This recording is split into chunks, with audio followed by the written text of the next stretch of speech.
12해 전, 그날은 봄의 끝자락이었다. 직장 동료의 소개로 만난 지혜와 나는 첫눈에 서로를 알아봤다. 그녀의 해맑은 미소와 예술을 향한 열정에 이끌려 나는 짧은 연애 끝에 결혼을 선택했다. 이제 중학생이 된 우리 딸 민서까지 우리 가족은 남들이 부러워할 만큼 안정적인 삶을 살고 있었다. 그런 일상에 미세한 균열이 생긴 건 지혜의 오랜 친구 수연이 우리 아파트 단지로 이사 오면서부터였다. 고등학교 시절부터 절친한 사이였다는 두 사람은 다시 가까이 살게 되면서 더욱 돈독해졌다. 처음엔 나도 아내에게 좋은 친구가 생겨 기뻤다. 직장일로 집을 비우는 동안 지혜가 외롭지 않을 거라는 안도감도 있었다. 현우 씨, 이번 주말에 우리 집에서 바베큐 파티 어때요? 민서도 데려오고. 수연의 남편 도진은 처음 우리 집에 놀러 왔던 날 사교적이고 유쾌한 첫인상이었다. 지역 대형마트의 지점장으로 일하는 그는 누구와도 쉽게 어울리는 재능이 있었다. 우리 가족과 그들 가족은 주말마다 식사를 함께하거나 근교로 당일치기 여행을 다니기 시작했다. 두 가정이 이렇게 친밀해지는 것이 처음에는 자연스럽고 즐거웠다. 거실 벽에 걸린 사진 액자에는 4명의 어른들이 웃고 있는 모습이 여럿 있었다. 가을 단풍놀이에서, 겨울 스키장에서, 그리고 봄 꽃구경에서 사계절을 함께한 우리의 모습이 행복해 보였다. 특히 지혜는 오랜만에 학창시절 친구와 재회하며 활기를 되찾은 것 같았다. 미술학원에서 아이들을 가르치는 일 외에는 마땅한 취미나 친구가 없던 그녀에게 수연의 등장은 삶의 활력소가 되었다. 그런데 지난 여름부터 뭔가 달라지기 시작했다. 처음에는 미세한 변화였다. 주말 모임에서 지혜와 도진이 나누는 대화가 유독 많아진 것이 눈에 띄었다. 두 사람 사이에 흐르는 미묘한 공기, 서로를 바라보는 시선의 온도, 남편으로서 직감적으로 느껴지는 무언가가 있었다. 요즘 지혜씨, 뭔가 달라 보여요. 더 밝아졌달까? 도진의 이런 말에 수연은 웃으며, 그러게, 요가 다니더니 피부도 좋아지고 맞장구를 쳤지만 내 마음속에는 작은 가시가 박혔다. 아내의 변화를 먼저 알아차린 게 나였어야 했는데 지혜는 금요일마다 요가 수업을 듣기 시작했다. 예전에는 늘 피곤하다며 주말에도 늦잠을 자던 그녀가 이제는 아침 일찍 일어나 화장을 하고 옷차림에 신경 쓰는 모습이 자주 보였다. 처음에는 자기 개발을 위한 노력이라 생각했고 그런 아내가 자랑스럽기도 했다. 요가 수업이 많이 도움이 되나 봐. 요즘 표정이 달라졌어. 내 말에 지혜는 살짝 당황한 듯 했지만 이내 미소를 지었다. 그래? 맞아. 몸이 좀 편해지니까 기분도 좋아지는 것 같아. 딸 민서는 14살 특유의 예민함으로 집안의 작은 변화도 놓치지 않았다. 어느 날 저녁 식탁에서 민서가 문득 입을 열었다. 엄마, 요새 향수 새로 바꿨어? 달라. 지혜는 잠깐 숟가락 움직임을 멈췄다가 아무렇지 않게 대답했다. 응, 선물 받았어. 마음에 들어? 누구한테? 민서의 질문에 지혜는 애매하게 웃으며 그냥 학원 학부모 중에 라고 얼버무렸다. 민서는 더 묻지 않았지만 그날 밤 내 마음은 묘하게 불안했다. 도진과 지혜 사이의 미묘한 기류를 처음으로 확실히 느낀 것은 내 가족이 함께 간 설악산 여행에서였다. 숙소에 도착해 방을 배정하는 과정에서 도진이 자연스럽게 지혜의 손목을 잡는 모습을 목격했다. 순간적인 접촉이었지만 나는 그 손길에 담긴 친밀함을 놓치지 않았다. 지혜도 놀라거나 손을 빼지 않은 채 잠깐 미소를 교환했다. 아내와 내가 나눴던 그런 종류의 미소를 그날 밤 아이들이 잠든 후 어른들끼리 막걸리를 마시며 이야기를 나눴다. 도진은 대학 시절 연애담을 흥미롭게 풀어놓았고 모두가 박장대소했다. 지혜마저 평소보다 술을 많이 마시며 자연스럽게 분위기에 취했다. 수연이 잠깐 화장실에 간 사이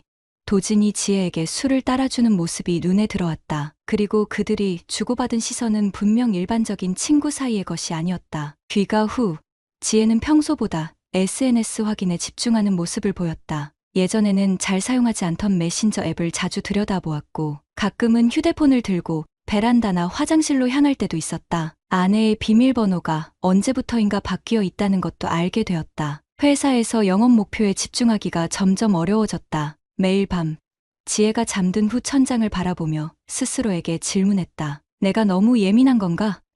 단순한 우정을 오해하고 있는 건가? 하지만 남편으로서의 직감은 점점 더 또렷해졌다. 어느 금요일 저녁 갑자기 취소된 회의로 일찍 귀가했을 때 집에는 아무도 없었다. 지혜는 요가 수업에 갔을 테고 민서는 학원에 있을 시간이었다. 우연히 침실 서랍을 정리하다 발견한 낯선 선물 상자. 그 안에는 고급 브랜드의 스카프와 짧은 메모가 있었다. 당신의 목소리가 듣고 싶은 밤.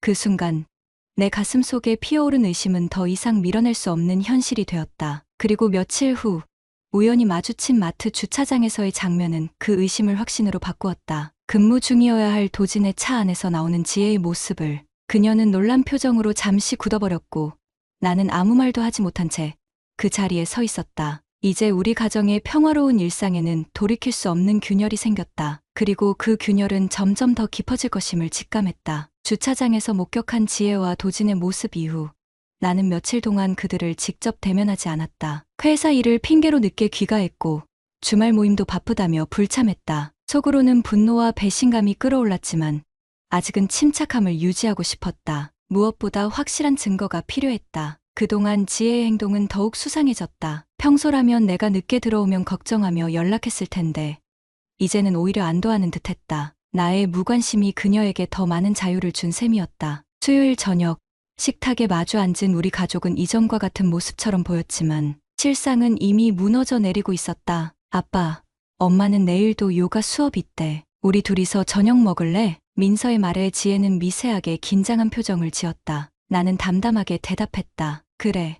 아빠가 퇴근하고 치킨 사올게. 지혜는 안도의 한숨을 내쉬며 말했다. 내일은 특별 수업이라 좀 늦을 수도 있어. 민서야, 아빠랑 먼저 먹고 있어. 분노를 사기며 수저를 들었다. 이제 요가 수업이라는 말만 들어도 속이 부글부글 끓어올랐다. 다음 날, 나는 일찍 퇴근해 차 안에서 지혜를 미행하기로 결심했다. 요가 학원이라고 했던 건물 앞에 주차한 채 한참을 기다렸다. 예상대로 지혜는 학원에 들어가지 않고 근처 카페에서 누군가를 만났다. 도진이었다. 그들은 카페에서 나와 근처 소규모 호텔로 향했다. 창문을 세게 내리쳐 깨버리고 싶은 충동이 일었지만 그저 눈을 감고 깊게 숨을 들이마셨다. 호텔 앞에 주차된 도진의 차를 바라보며 온갖 생각이 머릿속을 스쳐 지나갔다. 아내와 함께했던 12년의 세월, 처음 민서를 안았던 날, 지혜가 밤늦게까지 내 발표 자료를 도와주던 모습, 그리고 같은 식탁에서 웃으며 음식을 나눠 먹던 내 사람의 모습까지. 2시간 후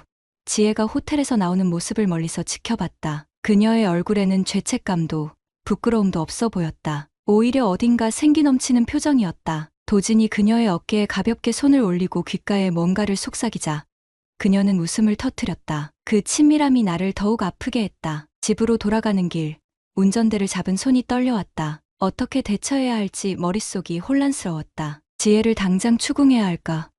수연에게 진실을 알려야 할까?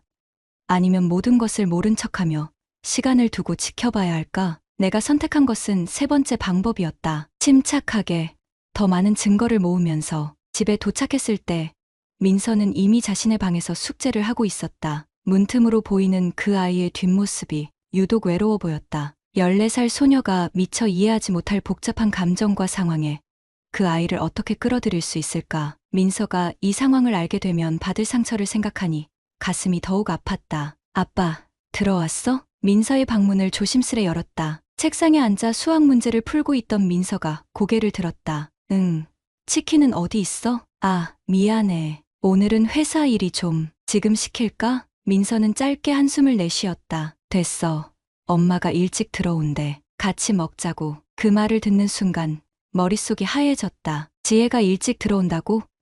호텔에서 나온 그녀는 분명 집으로 향하지 않았는데 거짓말을 하고 있었다. 30분 후 현관문 열리는 소리가 들렸다. 지혜는 요가복 차림으로 들어왔다. 땀에 젖은 듯한 앞머리, 운동 후 상기된 듯한 얼굴, 완벽하게 꾸며진 알리바이였다. 오, 벌써 들어왔네. 오늘 일찍 끝났어? 나는 침착하게 대답했다. 응, 좀 피곤해서. 우리의 대화는 형식적이었다. 지혜는 샤워하러 들어갔고 나는 텔레비전을 보는 척하며 머릿속으로 오늘 본 광경을 정리했다. 샤워 소리가 들리는 동안 나는 지혜의 휴대폰을 확인하고 싶은 충동을 억눌렀다. 아직은 때가 아니었다. 주말, 수연이 우리 집에 놀러 왔다. 도지는 마트 일 때문에 바쁘다며 오지 않았다. 수연은 여전히 밝고 솔직한 모습이었다. 그녀의 순수한 미소를 바라보는 게 점점 더 괴로워졌다. 지혜는 평소와 다름없이 행동했지만 내 눈에는 모든 것이 가식으로 보였다. 요즘 지혜가 정말 달라 보여. 뭔가 빛이 나는 것 같아. 수연의 말에 지혜는 쑥스러운 듯 웃었다. 무슨 소리야. 그냥 요가 덕분에 몸이 좀 편해졌을 뿐이야. 수연은 지혜의 손을 꼭 잡으며 말했다. 아니야.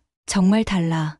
혹시 새로운 남자라도 생긴 거 아니야? 농담처럼 던진 그 말에 지혜는 잠시 굳었다가 가볍게 웃으며 손을 흔들었다. 하지만 그녀의 눈빛에서 나는 당혹감을 읽었다. 말도 안 돼. 현우만으로도 충분해. 거짓말이 얼마나 쉽게 나오는지.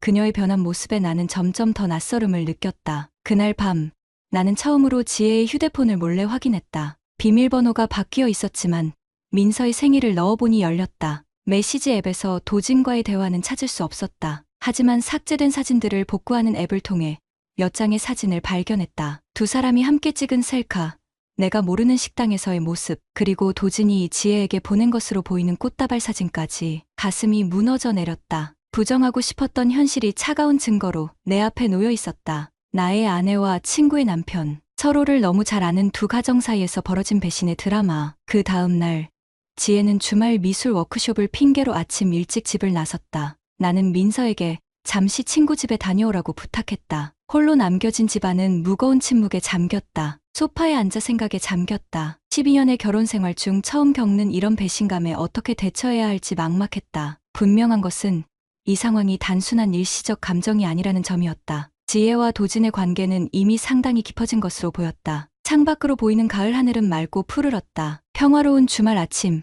많은 가정이 행복한 시간을 보내고 있을 테지만 우리 가족은 이미 돌이킬 수 없는 감정의 소용돌이에 빠져 있었다. 언젠가 지혜에게 물어봐야 할 것이다. 도진과의 관계가 언제부터 시작되었는지, 무엇이 그녀를 그에게 이끌었는지, 그리고 과연 그것이 우리의 12년 세월보다 더 중요한 것인지. 민서의 사진을 바라보며 생각했다. 이 아이에게 최소한의 상처로 이 상황을 헤쳐나가는 방법은 무엇일까? 아내를 단숨에 책망하고 내쫓는 것이 해결책일까?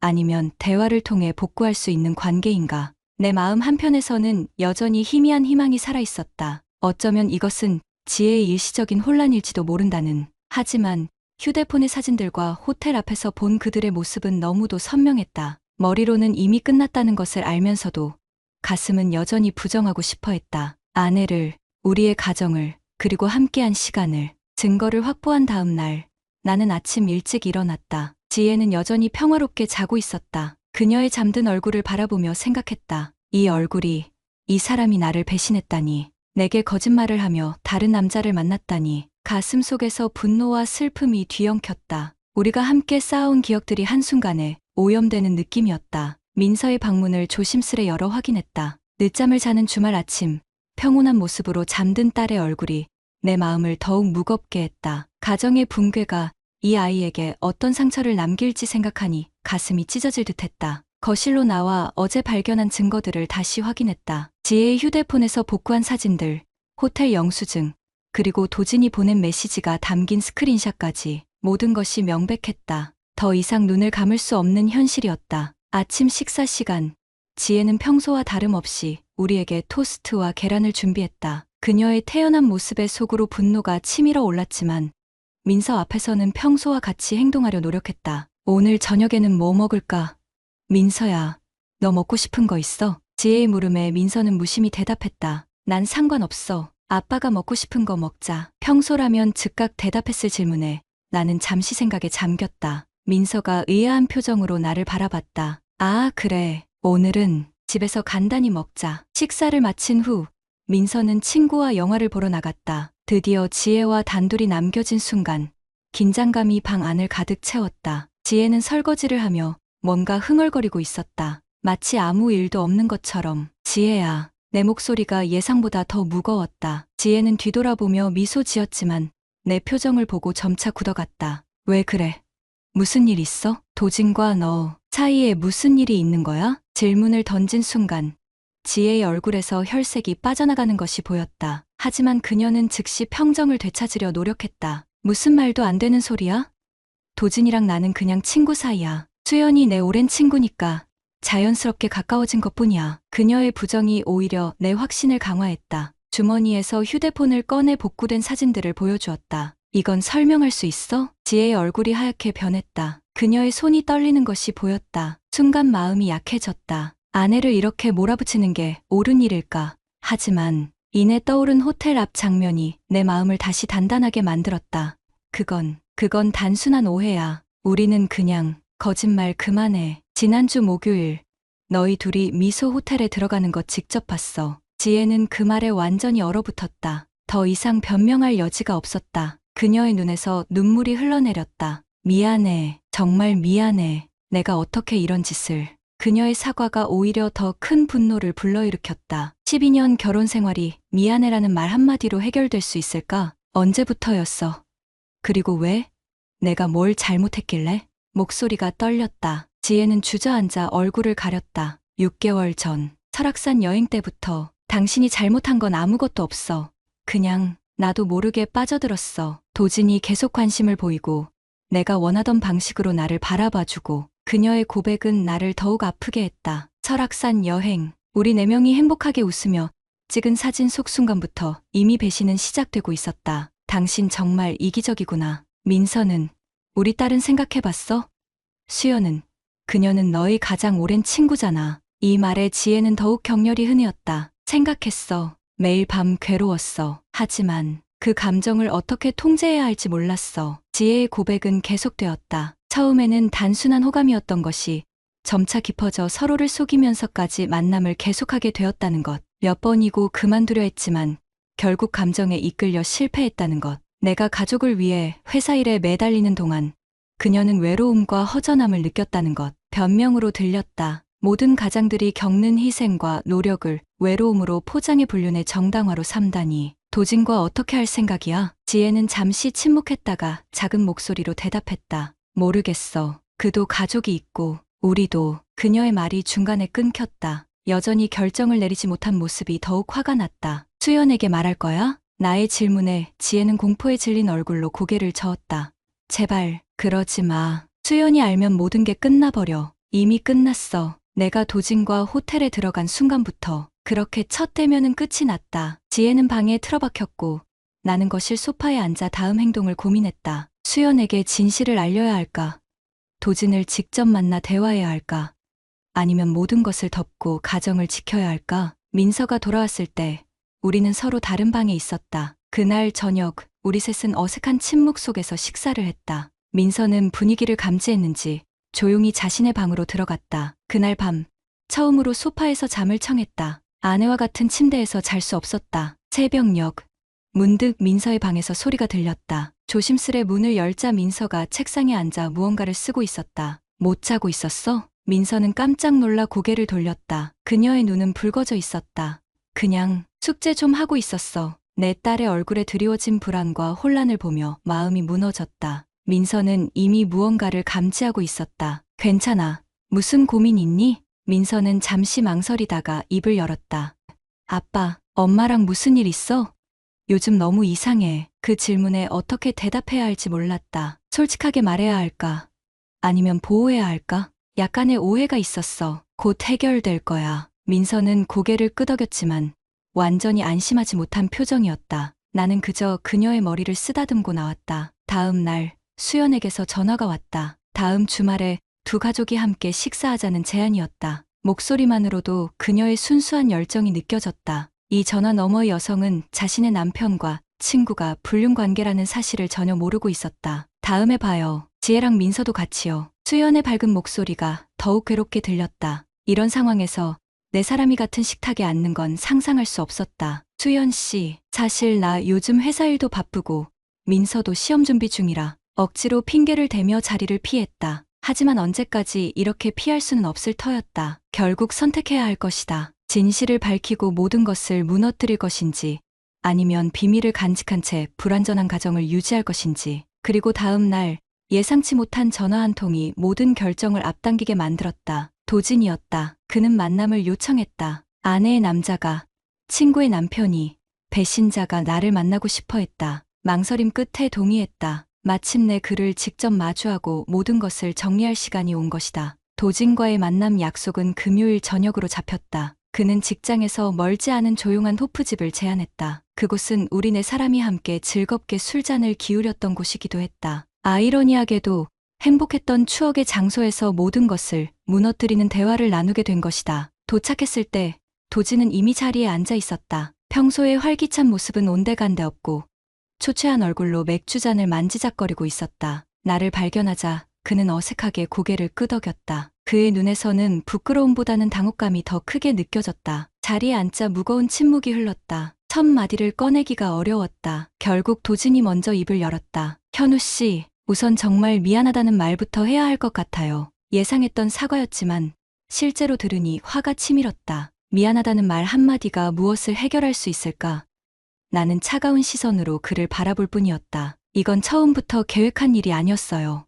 그냥 자연스럽게 감정이 생겼고 도진의 변명은 지혜가 했던 것과 놀랍도록 유사했다. 자연스럽게 계획하지 않았다는 표현들. 그런 말들이 상처를 덜어주기는커녕 오히려 더 깊게 할 뿐이었다. 언제부터였지? 직접적인 질문에 도진은 잠시 망설였다. 그의 눈빛이 흔들렸다. 설악산, 그때부터요. 내 기억 속에서 가장 행복했던 추억 중 하나가 이제는 가장 고통스러운 기억으로 바뀌었다. 내 사람이 함께했던 그 시간 동안 이미 둘 사이에는 금지된 감정이 피어나고 있었던 것이다. 수연은 알고 있나? 도진은 고개를 저었다. 전혀요. 그리고 알릴 생각도 없어요. 이건 실수였어요. 일시적인 감정에 휩쓸린 거죠. 그의 말에 비웃음이 나왔다. 6개월 동안 지속된 관계를 일시적이라 부르다니. 게다가 실수라고?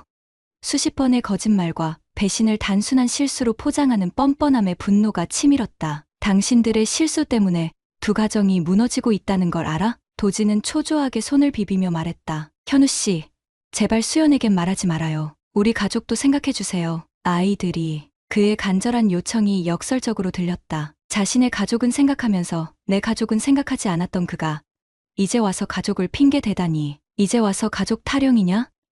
내 아내와 호텔에 들어갈 땐 가족 생각 안 했나? 도진의 얼굴이 붉어졌다. 그는 마치 어린아이처럼 변명을 늘어놓기 시작했다. 그건 감정이란 게 통제하기 어려울 때가 있잖아요. 지혜 씨가 너무 외로워 보였고 처음엔 그냥 위로해주고 싶었는데 그의 말 한마디 한마디가 칼날이 되어 가슴을 찔렀다. 아내가 외로웠다고? 그동안 가족을 위해 일해온 내 노력은 모두 무시된 채 그녀의 외로움만이 불륜의 이유가 되다니. 이제 어떻게 할 생각이지? 도진은 잠시 침묵했다가 조심스럽게 말했다. 모든 걸 끝내려고요. 지혜 씨와도 얘기했어요. 이건 우리 모두에게 큰 실수였고 각자의 가정으로 돌아가는 게 맞다고요. 그의 말이 진실인지 단순히 상황을 모면하기 위한 거짓말인지 판단하기 어려웠다. 하지만 한 가지는 확실했다. 그들의 관계가 끝났다 해도 이미 입힌 상처는 쉽게 아물지 않을 거라는 것. 그런 결정을 우리가 받아들일 거라고 생각해? 도진은 간절한 눈빛으로 바라봤다. 제발 기회를 주세요. 모두가 새 출발할 수 있게. 대화를 마치고 나오면서 마음은 더욱 혼란스러웠다. 그의 말을 믿어야 할까? 정말 모든 것이 끝났을까? 그리고 수연에게 진실을 알려야 할까? 이 무거운 비밀을 혼자 간직하는 것이 올바른 선택일까? 집으로 돌아오는 길, 갑자기 휴대폰이 울렸다. 수연이었다. 심장이 빠르게 뛰기 시작했다. 잠시 전화를 받을지 망설였지만 결국 받기로 했다. 현우 씨, 내일 저녁에 우리 집에서 식사해요. 도진이 오늘 특별 요리를 준비한대요. 지혜에게도 연락했는데 괜찮다고 하더라고요. 수연의 밝은 목소리가 가슴을 더욱 아프게 했다. 지혜가 이미 수락했다니 정말 뻔뻔하기 짝이 없었다. 거절하려다가 문득 생각이 바뀌었다. 어쩌면 이것이 모든 것을 끝낼 기회일지도 모른다. 네, 그럴게요. 민서도 데려갈게요. 다음 날 저녁, 우리 가족은 묘한 긴장감 속에서 수연의 집으로 향했다. 차 안에서 지혜는 계속 손을 비비며 불안해하는 모습이었다. 민서는 부모의 이상한 분위기를 느꼈는지 조용히 창밖만 바라보고 있었다. 수연의 집에 도착하자 그녀는 환한 미소로 우리를 맞았다. 도진은 앞치마를 두르고 주방에서 요리 중이었다. 마치 평범한 주말 저녁 모임처럼 꾸며진 이 상황이 얼마나 위선적인지 모두가 알면서도 연기하고 있었다. 식탁에 둘러앉아 도진이 준비한 스테이크를 먹기 시작했다. 어색한 침묵을 깨기 위해 수연이 계속 이야기를 이어갔다. 날씨, 아이들 학교 이야기, 최근 본 영화까지 그 어떤 주제도 이 자리에 무거운 진실을 덮기에는 역부족이었다. 와인 한 잔을 비우고 나서 나는 더 이상 참을 수 없었다. 잔을 내려놓고 조용히 말했다. 수연 씨, 당신에게 말해야 할 게 있어요. 테이블 위로 무거운 침묵이 내려앉았다. 지혜의 얼굴이 순식간에 창백해졌고 도진은 포크를 떨어뜨렸다. 수연만이 의아한 표정으로 나를 바라보고 있었다. 도진 씨와 지혜가 말을 이어가려는 순간 테이블 아래에서 지혜의 발이 내 다리를 세게 찼다. 그녀의 눈빛은 애원하고 있었다. 민서도 긴장한 표정으로 상황을 지켜보고 있었다. 잠시 망설였다. 이 순간 진실을 밝히면 되돌릴 수 없는 일이 벌어질 것이다. 하지만 더 이상 거짓 속에서 살 수는 없었다. 깊게 숨을 들이마시고 계속했다. 도진 씨와 지혜가 불륜 관계를 맺고 있어요. 그 순간 식탁 주변이 얼어붙었다. 수연의 얼굴에서 미소가 사라졌다. 도진은 자리에서 벌떡 일어났고 지혜는 손으로 얼굴을 가렸다. 가장 충격받은 것은 민서였다. 그 아이의 눈에서 눈물이 흘러내리기 시작했다. 무슨 말이에요? 수연의 떨리는 목소리가 정적을 깼다. 나는 휴대폰을 꺼내 지혜와 도진의 사진들을 보여주었다. 호텔로 들어가는 모습, 차 안에서 찍힌 친밀한 장면들까지. 수연은 사진을 보는 순간 의자에서 일어나 비틀거렸다. 어떻게 이럴 수가. 그녀의 눈에서도 눈물이 흘러내렸다. 도진은 황급히 수연에게 다가가려 했지만 그녀는 그를 밀쳐냈다. 날 만지지 마.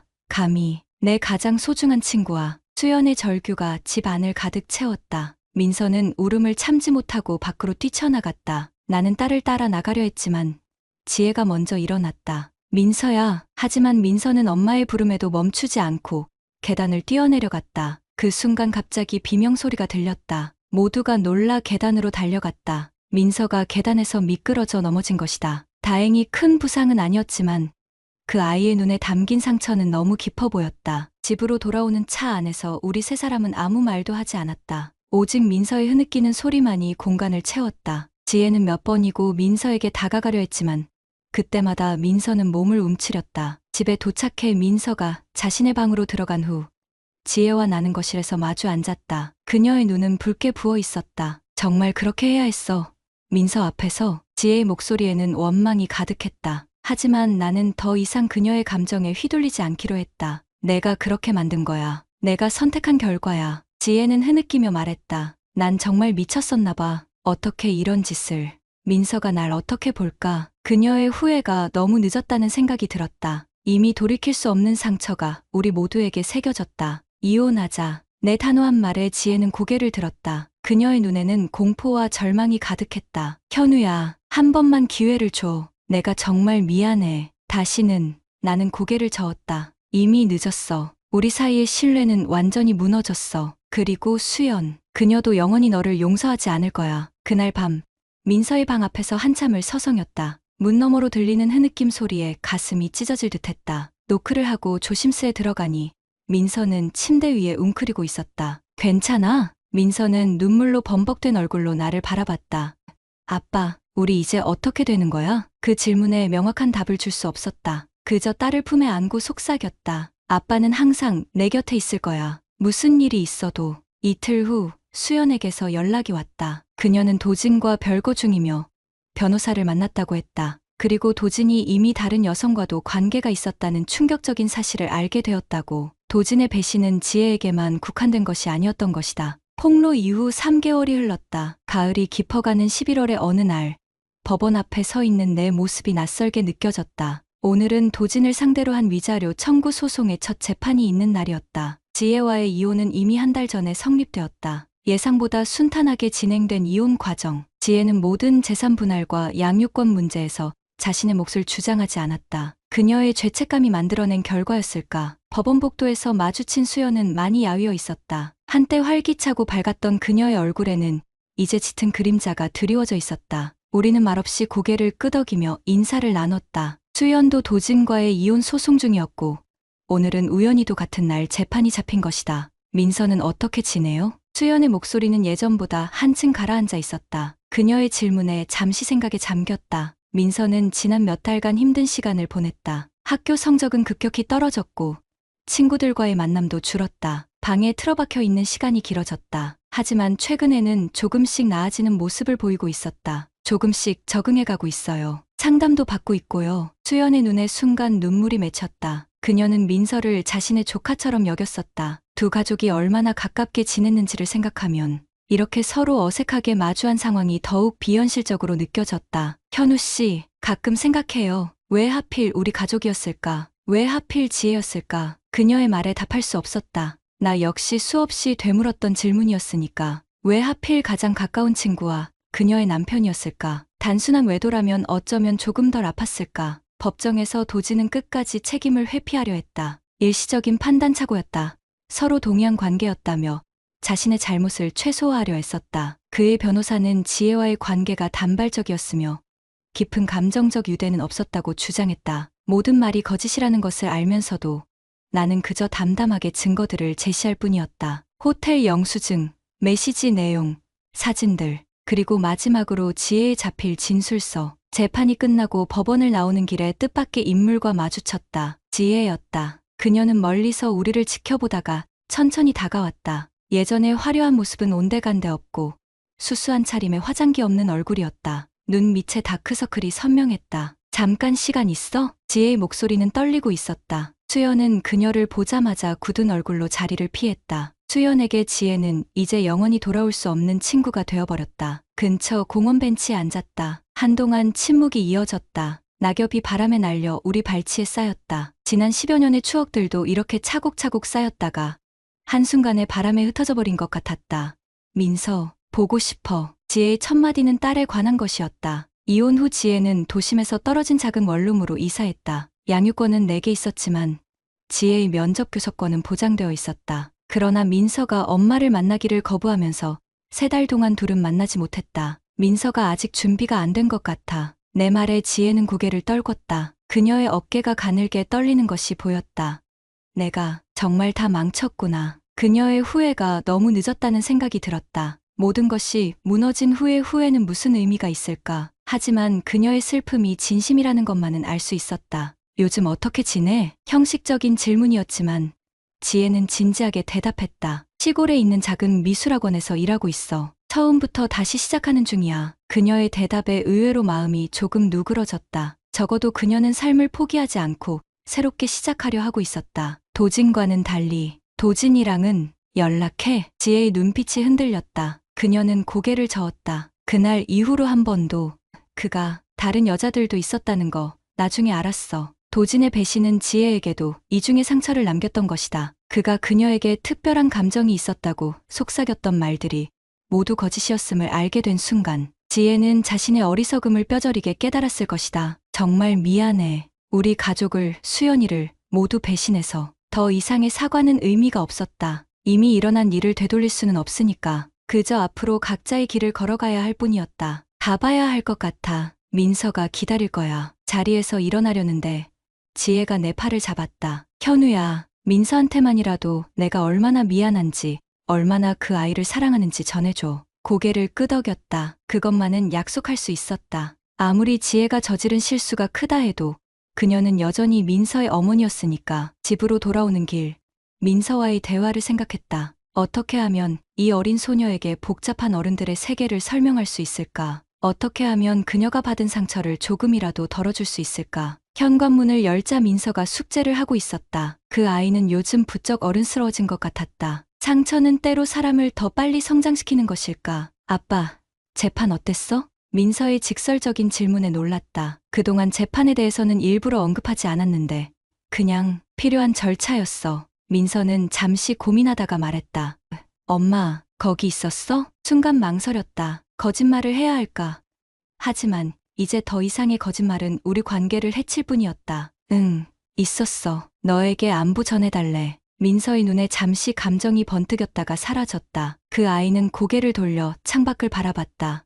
아빠, 나 언제까지 엄마한테 화내야 할까? 그 질문에 답하기 어려웠다. 누구도 정확한 답을 알 수 없으니까 그저 민서의 어깨를 토닥이며 말했다. 내 마음이 준비될 때까지 서두를 필요 없어. 그날 밤, 난생 처음으로 일기를 쓰기 시작했다. 모든 감정을 토해내듯 페이지를 채워나갔다. 배신에 대한 분노, 무너진 가정에 대한 상실감, 그리고 민서의 미래에 대한 걱정까지. 글을 쓰는 동안 눈물이 몇 번이나 흘렀다. 하지만 이상하게도 마음은 조금 가벼워졌다. 한 달 후, 위자료 소송은 내게 유리한 판결로 끝났다. 도진은 상당한 금액을 지불해야 했고 그는 항소를 포기했다. 수연과 도진의 이혼 역시 최종 확정되었다. 모든 법적 절차가 마무리되었다. 이제 남은 것은 마음의 상처를 치유하는 일뿐이었다. 연말이 다가오면서 민서는 처음으로 엄마를 만나고 싶다는 의사를 밝혔다. 크리스마스를 앞둔 주말, 우리는 도심의 카페에서 지혜와 만났다. 민서는 처음에는 어색해했지만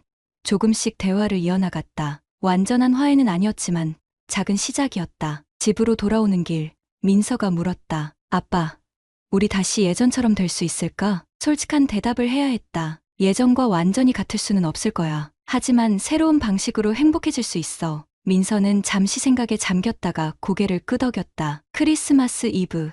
우리는 작은 파티를 열었다. 민서의 친구 2명과 내 회사 동료 가족이 함께했다. 처음으로 왁자지껄한 웃음소리가 집안을 채웠다. 민서도 오랜만에 밝게 웃었다. 그 모습을 보니 앞으로의 일들이 조금은 희망적으로 느껴졌다. 새해가 밝았다. 1년 전만 해도 네 사람이 함께 새해 카운트다운을 하며 건배했던 기억이 선명했다. 이제 그 기억은 먼 과거가 되었다. 수연과는 가끔 연락을 주고받았다. 그녀는 다른 도시로 이사해 새 직장에서 일하기 시작했다고 했다. 지혜는 시골에서 조용히 지내며 가끔 민서에게 편지를 보냈다. 도진의 소식은 들리지 않았다. 봄이 다시 찾아왔다. 아파트 베란다에 심은 작은 화분에 꽃이 피었다. 민서가 등교하기 전 물을 주며 미소 짓는 모습이 눈에 들어왔다. 상처는 여전히 있지만 우리는 조금씩 앞으로 나아가고 있었다. 어느 날 저녁, 민서가 갑자기 물었다. 아빠, 사람들은 왜 사랑하는 사람을 배신해? 순간 당황했지만 가능한 한 솔직하게 대답하려 했다. 어떤 사람들은 자신이 가진 것보다